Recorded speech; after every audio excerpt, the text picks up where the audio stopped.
জনগণ তো আর ভেতরের খবর জানে না। জনগণ বুঝবে, এখন থেকে আমরা বুঝবো যখন আপনার বাজেটের 50% চলে যাবে এই দায় মেটাতে। তারা যে করছে, আজকে আপনি বাজেট সাজাতে, কিন্তু আমাদেরও তো এই আপনি যেটি বললেন একটা গুরুত্বপূর্ণ তথ্য বললেন যে এখন বাজেটের 50% এই দায় মেটাতে যাবে, কিন্তু আমাদের যে আগামী যে বাজেট মানে এই নতুন অর্থ বছরের যে বাজেট, সেই অর্থ বাজেটে তো আমাদের নানান ধরনের হিমশিম খেতে হচ্ছে বা হিমশিম খেতে হবে আমাদের। তো এই জায়গা থেকে যদি ওই ঘাটতি মেটাতে হয়, সেক্ষেত্রে আমরা তো আরেক ধরনের থ্রেটের মুখে পড়ে যাব, চ্যালেঞ্জের মুখে পড়ে যাব। সাহেব ভাই, আমি বাংলাদেশের অর্থনীতির সম্বন্ধে চ্যালেঞ্জ, আপনার কথার সাথে আমি একমত। এটা ম্যাক্রো ইকোনমিক পলিসিতে ব্যালেন্সের একটা বিষয় থাকে, কিন্তু আমি বলবো যে আল্লাহর অশেষ রহমত, Bangladesh is wonderfully blessed in some wedge. হ্যাঁ, আমাদের মানে বলতে পারেন যে আধ্যাত্মিকভাবে কিছু জিনিস হয় যেটা কিন্তু হয়ে যায়, এবং এটা কিন্তু আমি কথার ছলে কিন্তু বলছি না। আমাদের অর্থনীতির সবচেয়ে বড় একটা স্তম্ভ হচ্ছে আমাদের দেশে যে রেমিটেন্সটা আসে।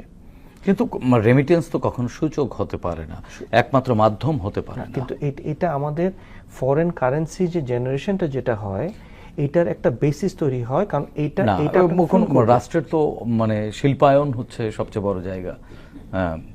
আপনার প্রবৃদ্ধি বলেন বা অর্থনীতির সবচেয়ে বড় চাকাটি ঘোরায় শিল্প। সেই শিল্পের উপরে তো ভর করতে হবে, কিন্তু আমাদের বাজেট যদি অন্যদিকে চলে যায় দায় মেটাতে, সেক্ষেত্রে আমাদের জন্য তো সেই শিল্পটাও যে আপনি বলছেন, সেই শিল্পটা যদি আমাদের ফরেন কারেন্সিটা না আসে, আমরা একটা ইম্পোর্ট নির্ভর দেশ। আপনি শিল্প কারখানার শুধুমাত্র বাংলাদেশে বলতে পারেন আমরা ইট বানাই, বালিটা তুলতে পারি, আমাদের পাথরটাও আসে না। আপনি যে লোহা বানাবেন, আপনার যে রড লাগবে, একটা কারখানার যে ভিত্তি প্রস্তরটাকে আপনি করবেন, আপনি তো বেড়া দিয়ে বানাতে পারবেন না। তো সেটা তো সম্পূর্ণ আপনার ডলারের উপর নির্ভর করে। So everything is correlated with each other. আপনার এই যে বললাম যে আমাদের শ্রমজীবী যে মানুষ, মানে খেটে খাওয়া একটা জীবন্ত মানুষ, যারা বিদেশে থেকে সমস্ত সংসার ফেলে আমাদের দেশে যে টাকাটা পাঠাচ্ছে, এদের কাছে আমি কিন্তু সবচেয়ে বেশি কৃতজ্ঞ, শিল্পপতি বলেন অন্যদের থেকে। কারণ তাদের এই ত্যাগের ফসলের জন্য আজকে বাংলাদেশ তার ভিত্তিপ্রস্তর উপরে দাঁড়িয়ে আছে। এটা তাদেরকে সেলুট করার মতো, আমরা তাদেরকে স্বীকৃতি দেই না।